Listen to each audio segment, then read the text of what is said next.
नांदगाव तालुक्याचे लोकप्रिय आमदार आणि पाणीदार नेतृत्व की जो जवळजवळ 25-30 वर्षापासून मनमाड, नांदगाव आणि तिकड अडीच गट त्याचबरोबर संपूर्ण नांदगाव विधानसभा मतदारसंघातील पाणी प्रश्न ज्यांनी सोडवलेला आहे किंवा सोडवण्याच्या अगदी कगारवरती आहेत असे आपले जलदूत म्हणून त्यांचा आपल्याला या ठिकाणी उल्लेख करावा लागेल असे आदरणीय आमदार सुहास अण्णा कांदे त्यांच्याकरता एकदा आपण टाळ्यांचा जोरात कडकडाट करूया। कारण की 25 ते 35 दिवसानंतर पाणी आल्यानंतर काय परिस्थिती होते हे नांदगावकर काय, मनमाडकर काय आणि सगळा ग्रामीण भाग अनुभवतोय। आणि ज्या पद्धतीने योजनांची कामं ही वायुवेगाने सुरू आहे, धर्मवीर संभाजी महाराजांच्या नावाची योजना असेल, आनंद दिघे साहेबांच्या नावाची योजना असेल, छत्रपती शिवरायांच्या नावाची योजना असेल, या सगळ्या योजनांचं जे काम मोठ्या प्रमाणात सुरू आहे त्याच्यामुळे नांदगाव तालुक्याचा जो सगळ्यात मोठा प्रश्न होता पाणी प्रश्न की धरण उशाशी आणि कोरड घशाशी अशी आपली परिस्थिती होती, ती परिस्थिती दूर करण्यासाठी एक दमदार व्यक्ती आपल्याला लाभली की ज्यांचा फोन स्वतः मुख्यमंत्री उचलू शकतात। आजपर्यंत असं होतं की आमदार महोदयांचाच मुख्यमंत्र्यांशी संपर्क होतो की नाही होत अशी एक शंका असायची। मात्र अण्णासाहेबांमुळे आपल्याला शाश्वती आली की माननीय मुख्यमंत्र्यांकडे त्वरित आपल्या मतदारसंघाचा एखादा प्रश्न सोडून आणण्याची जी धमक आहे, जी अण्णासाहेबांकडे आहे, ती धमक त्यांच्यामध्ये असल्यामुळे आपल्या तालुक्याचा विकास हा या ठिकाणी होत आहे। अनेक महापुरुषांचे पुतळे स्वातंत्र्याच्या काळापासून काही ठिकाणी चबुतरे बांधलेले होते की इथे हा पुतळा होणार आहे, इथे तो पुतळा होणार आहे, परंतु ते कधी होणार? काही म्हणजे लहानपणी तो बोर्ड वाचायचे 5वीत, नंतर त्यांचाही मुलगा 5वीत गेला, नातूही 5वीत गेला, तरी ते पुतळे कधी झाले नव्हते। परंतु आदरणीय अण्णासाहेबांनी शिवसृष्टीचं जे स्वप्न आहे, आई जिजाऊ साहेबांनी जे शिवराज्याचं स्वप्न बघितलं ते कसं बघितलं आणि कसं फळास आलं, तोरणा किल्ल्यावरती शिवरायांनी कसं तोरण बांधलं आणि रायगडावरती कसा भगवा ध्वज फडकून स्वराज्याची राजधानी स्थापित केली, हे सगळं आपल्याला बघायची संधी ही नांदगावच्या शिवसृष्टीमध्ये मिळणार आहे। आपण भाग्यवान नाही का की आपल्या तालुक्यामध्ये ही शिवसृष्टी साकारते? आपण असाल तर आपण छत्रपती शिवरायांची एक घोषणा देऊया, छत्रपती शिवाजी महाराज की जय। त्याचबरोबर भारतरत्न बोधिसत्व विश्वरत्न डॉक्टर बाबासाहेब आंबेडकरांचा पुतळा असेल, लोकशाहीर साहित्य सम्राट अण्णाभाऊ साठेंचा पुतळा असेल, पुण्यश्लोक राजमाता अहिल्यादेवी होळकरांचा पूर्णाकृती पुतळा असेल, असे एक ना अनेक पुतळे हे त्या ठिकाणी त्यांची जिवंत स्मारक पिढ्यानुपिढ्या अनेक वर्ष जोपर्यंत सूर्यचंद्र आहेत तोपर्यंत ते या ठिकाणी आपल्या तालुक्यामध्ये राहणार आहेत आणि या दिव्य पुरुषांचं स्मरण हे आपल्याला या ठिकाणी करायला मिळणार आहे। त्याच्या आधी देखील प्रत्येक तांड्यावरती आमच्या बंजारा समाजाचे राष्ट्रीय अध्यक्ष माझे भाजपमधले सहकारी नांगोले साहेब इथे उपस्थित आहेत। या ठिकाणी सेवालाल महाराजांची मूर्ती ताईंच्या संकल्पनेतनं, अण्णांच्या संकल्पनेतनं ही त्या ठिकाणी स्थापित झालेली आहे। भगवान एक दंडनायक भगवान एकलव्याची मूर्ती ही देखील त्या ठिकाणी स्थापित झालेली आहे। त्याच्या पूजेची व्यवस्था केलेली आहे। पूजा करताना देखील त्याच समाज घटकातील लोक बसून सर्वसामान्य कुटुंबातील लोकांच्या हस्ते एकाच वेळी 100-200 ब्रह्मवृंद उपस्थित असताना एक मोठा सोहळा नांदगाव कृषी उत्पन्न बाजार समितीमध्ये घडला होता। असंख्य यज्ञ मंडप त्या ठिकाणी पेटले होते आणि त्या सगळ्या मूर्तींची त्या ठिकाणी विधिवत पूजा होऊन त्या मूर्ती त्या जागी या स्थापित झालेल्या आहे आणि रोज त्यांचे पूजन या ठिकाणी होत आहे। कोणत्या आमदाराने आजपर्यंत हे केलेले आहे? या ज्या आपल्या अस्मिता आहेत, भगवान महावीरांच्या नावाने असलेला अहिंसा चौक असेल की आज या ठिकाणी तो नांदगाव महाविद्यालयाच्या समोर दिमाखाने उभा आहे। जय हिंद साध्वी माताजींच्या एका शब्दावरती आदरणीय अण्णासाहेबांनी तो भव्य असा स्तंभ, अहिंसा स्तंभ त्या ठिकाणी उभारला आणि त्या चौकाला अहिंसा तीर्थ असं नाव दिलेलं आहे। माझ्या आधीचे वक्ते युवा विधिज्ञ गायकवाडांनी या ठिकाणी सांगितलं की अण्णांची कामं ही ज्ञानेश्वरी सारखी झालेली आहे, सांगायला 7 दिवस लागतील आणि अमोल भाऊंनी आधीच सूचना दिलेली आहे की वेळेचं बंधन आपल्याला पाळायचं आहे। त्याच्यामुळे जेवढी महत्वाची मला या ठिकाणी स्मरली कामं ती मी या ठिकाणी सांगितली. माझ्यापेक्षा आधीचे सरपंच भुसारी साहेबांनी सांगितलं की एका छोट्याशा गावामध्ये 7 कोटी रुपयाची कामं अण्णांनी दिलेली आहे. अण्णांकडे गेल्यानंतर कोणी माणूस हा विनमुख जात नाही. ते अतिशय प्रेमाने त्याचं स्वागत करता. लहान मोठा, गरीब श्रीमंत, जातीचा परजातीचा असा कोणताही भेद, धर्माचाही भेद अण्णांकडे नाहीये. जो येईल तो माझा आहे, माझ्या मतदारसंघातील आहे आणि तोच वारसा आदरणीय ताईंनी देखील जपलेला आहे. रस्त्यात एखादा अपघात जर झाला, ताईंची गाडी जात होती एका ठिकाणी, मनमाडचा प्रसंग मला आठवतो, पानवाडी जवळचा एका नांदगावातील एका प्रतिष्ठित व्यापाऱ्याच्या कुटुंबियांचा अपघात तिथे झाला होता. 1-2 वर्षापूर्वीची घटना असावी ती. तर त्या ठिकाणी ताई साहेबांचा प्रवास चालला होता, त्यांनी गाडी थांबवली आणि त्या सगळ्या जखमी रुग्णांना स्वतःच्या गाडीत स्वतः उपस्थित राहून आज त्या ठिकाणी त्या दवाखान्यामध्ये घेऊन गेला, त्यांच्यावरती वैद्यकीय उपचार केले. ही गोष्ट छोटीशी आहे, परंतु याच्यातून लाख मोलाचा संदेश. ज्याला समजला त्याला आहे तो संदेश, ज्याला समजूनच घ्यायचं नसेल त्याला कोणताही संदेश नाहीये. अनेक अपघात होतात तेव्हा लोक फक्त फोटो काढतात, आपण बघतो, व्हिडिओ काढतात, तिकडे तिकडे फोन करतात, पण हात लावायला धजत नाही. परंतु ही मातृशक्ती असून देखील, एक महिला असून देखील त्या ठिकाणी त्यांनी या ठिकाणी त्या मातृशक्तीचा वारसा मायेच्या ममतेने त्यांनी सगळ्यांना जवळ घेण्याचा हा प्रयत्न या ठिकाणी केलेला आहे. आजच्या या कार्यक्रमाबद्दल अण्णांच्या आभार किती मानू, त्यांचे उपकार आम्ही कसे फेडू शकू अशी आमच्या मनामध्ये भावना या ठिकाणी दाटून आलेली आहे. खरं निवडणूक लोकसभेची आहे. भारतीय जनता पक्षाच्या आणि महायुतीच्या उमेदवार नामदार डॉक्टर भारतीताई या आपल्या उमेदवार आहेत आणि त्या उमेदवार विजयी होण्याकरता, भारतीय जनता पक्षाच्या उमेदवार विजयी होण्याकरता मित्र पक्षाने मदत करावी. जसं एखाद्या इथे मित्राचं लग्न असलं, मित्राच्या मुलीचं लग्न असेल किंवा मित्राच्या घरातील लग्न असेल तर दुसरा मित्र सगळी व्यवस्था करून टाकतो, त्याला काहीच पाहावं लागत नाही. अशी काहीशी अवस्था ही भारतीय जनता पक्षाची झालेली आहे.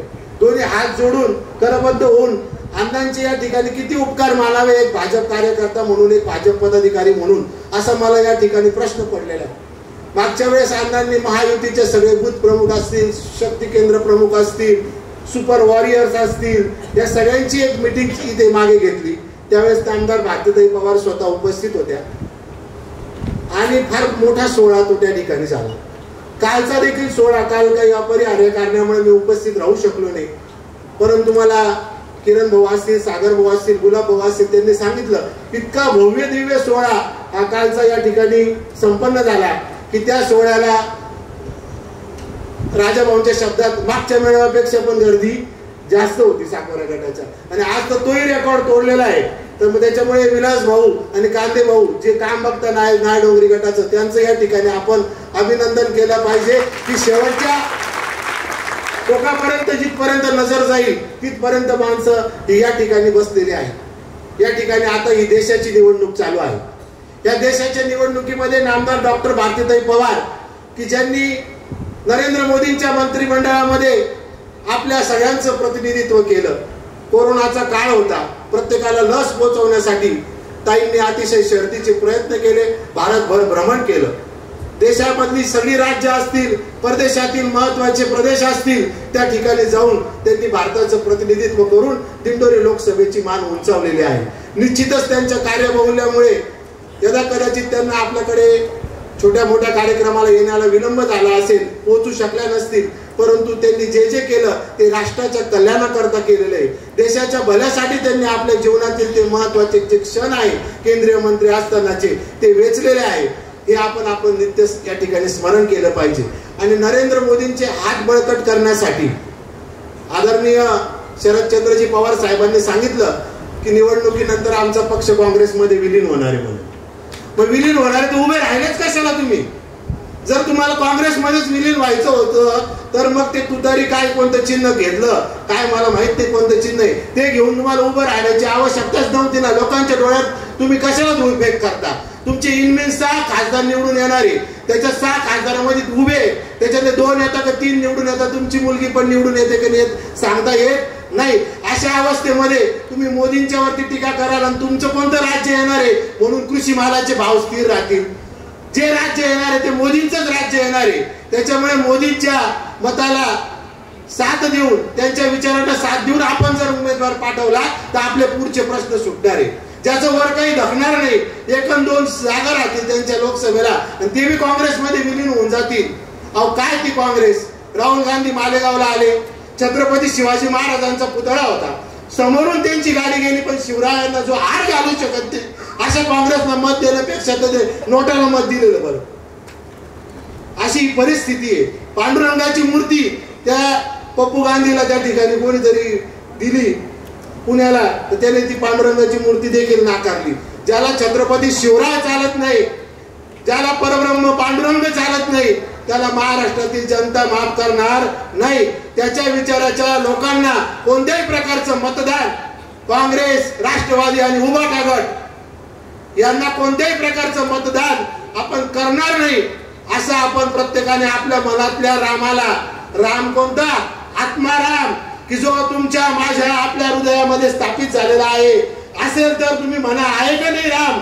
आत्माराम. आपण काय म्हणतो की राम निघून गेला, प्राण निघून गेले, तो मरून गेला. त्या रामाला स्मरून आपण विचार केला पाहिजे की आपल्या भारताच्या देशामध्ये 500 वर्ष आपले रामलला म्हणजे बाल श्रीराम एका झोपडीमध्ये होते. लाज वाटले पाहिजे. आपल्या सगळ्यांचे चांगले चांगले घर आपण बांधतो, परंतु आपल्या सगळ्यांच्या हृदयामध्ये असलेला राम, श्रीराम हा एका झोपडीमध्ये होता 500 वर्ष.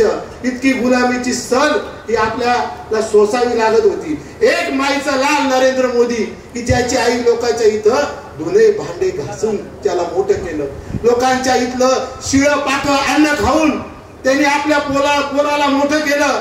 नरेंद्र मोदींचे वडील की रेल्वे स्टेशन वरती लोकांच्या उष्ट्या पाष्ट्या कपशा विसरून आपल्या मुलाला मोठं केलं. गरिबी काय असते, भूक काय असते, जेव्हा पोटामध्ये भुकेचा आग डोम कोसळतो त्यावेळेस आपली कशी स्थिती होते ते नरेंद्र मोदींना माहिती आहे. म्हणून त्यांनी अन्न सुरक्षा योजना चालू करून धान्याचं सतत वाटप हे चालू ठेवलेले आहे. आजही धान्य हे सगळीकडे उपलब्ध होत आहे, कारण की भूक काय आहे हे नरेंद्र मोदी साहेबांना माहिती आहे. आणि या ठिकाणी अशा मोदींनी प्रभू रामचंद्रांचं भव्य दिव्य असं राम मंदिर हे आपल्याला याची देही याची डोळा हे उभं करून दिलेलं आहे. तर त्यांचे ऋण फेडण्याची वेळ ही आपल्याला आलेली आहे. असतील स्थानिक प्रश्न, या जगामध्ये सर्वात श्रेष्ठ असा कोणी नाही. देवाधिकांकडनं सुद्धा चुका घडल्या आहेत, त्याच्यामुळे असं स्वतःला परिपूर्ण कोणी समजू नये. झाल्या असतील राज्यकर्त्यांना चुका, परंतु जवळजवळ 99% त्यांनी घेतलेले निर्णय 370चा कलम हटवण्यापासून असेल, पाकिस्तानला धडा शिकवण्यापासून असेल, श्रीरामाचं मंदिर बांधण्यापासून असेल, असे अनेक महत्वाचे, चंद्रावरती आपलं चंद्रयान पोहोचवण्याचं असेल, कोरोना काळामध्ये कोविड लस सगळ्यांना उपलब्ध करून देण्याचं कार्य असेल, धान्य मिळवून देण्याचं कार्य असेल, घर तिथे शौचालयाचं काम असेल, पंतप्रधान आवास योजनेचं काम असेल, त्याचबरोबर त्या ठिकाणी सबसिडी जी मिळते आहे कृषी सन्मान योजनेअंतर्गत शेतकऱ्यांना ती असेल, वेगवेगळ्या प्रकारचे सुविधा असतील आणि डायरेक्ट लाभ जो आहे तो सर्वसामान्य लाभार्थ्याच्या खात्यामध्ये हा या ठिकाणी वर्ग करण्याची प्रक्रिया असेल. या सगळ्या गोष्टी समजदारांनी जर समजल्या तर खूप समजण्यासारखे आहे. हे आपल्या देशात हे कधी होत नव्हतं. काही मुठभर लोकांच्या टाटा बिर्ला यांच्या हातामध्ये ती सत्ता होती, परंतु मोदींनी ती गोरगरिबांच्या हातामध्ये आणण्याचं काम हे या ठिकाणी केलेलं आहे. एक आदिवासी महिला की जिला कुणी नाही, तिच्या या ठिकाणी परिवार संपूर्ण कोणीच नाहीये, अशा द्रौपदीताई मुर्मूंना त्यांनी देशाचं राष्ट्रपती केलंय. अहो, आदिवासी महिलांना या ठिकाणी भर सभेमध्ये येण्याची सुद्धा ज्या देशामध्ये परवानगी नव्हती, परंतु शाहू फुले आंबेडकरांमुळे ते आज सगळेजण समान न्यायाने उभे राहिले. तर तोच न्याय करून त्यांनी मुर्मूताईंना, द्रौपदीताई मुर्मू यांना देशाचं राष्ट्रपती या ठिकाणी बनवलेला आहे. तर असा हा गोरगरिबांचा राजा नरेंद्र मोदी, हा नरेंद्र मोदींचे हात बळकट करण्याकरता नामदार भारतीताई पवार यांना येणाऱ्या निवडणुकीमध्ये आपण 2 नंबरचं बटन आहे, या 2 नंबरचं बटन कमळ आहे. कमळ म्हणजे धनुष्यबाण आणि धनुष्यबाण म्हणजेच कमळ, कारण की हे मित्र पक्ष नेहमी होते. हे 2 उपरणे घालूनच आम्ही आतापर्यंत राजाभाऊंना आठवत असेल की आपण गत 30 वर्षापासून हा प्रचार या ठिकाणी करत आहोत. तर आपण याकरता आपल्या सगळ्यांना मी करबद्ध विनंती करतो, अतिशय हात जोडून विनंती करतो आणि तुमच्यापेक्षाही तुमच्या मनामध्ये हृदयामध्ये हृदय सिंहासनावरती श्रीराम बसलेला आहे, त्या श्रीरामाला या ठिकाणी विनंती करतो की करचरण कृतम वा कायजम कर्मजम वा श्रवण नयनजम वा मानसम वापराधम विहितम विहितम वा सर्वमेतत् क्षमस्व. जय जय करुणाब्दे श्री महादेव शंभो. आता आपण रामाला बसवलं आहे, परंतु शंकराला देखील म्हणजेच विश्वनाथाला देखील, काशी विश्वनाथाला देखील आपल्याला मूळ स्थानावरती जर बसवायचं असेल तर आपण पुन्हा एकदा मी आपल्या सर्वांना साथ घालतो. मी काही फार मोठी व्यक्ती नाही, माझ्या बोलण्यातनं काही चूक झाली असेल तर अधिकते सरते न्यूनते पुरते करून घेयाते तुमते विनवित असू आपल्या सर्वांची क्षमा मागतो आणि पुन्हा हात जोडून कळकळीची विनंती करतो की येत्या 20 तारखेला नामदार डॉक्टर भारतीताई पवार यांचा अनुक्रमांक 2 आहे. कमळ या चिन्हावरती बटन दाबून आपण आदरणीय सुहासांना कांदे यांचे हात बळकट करण्यासाठी नामदार भारतीताई पवार यांना विजयी करावं अशी विनंती करतो आणि माझे 2 शब्द संपवतो. जय हिंद, जय महाराष्ट्र.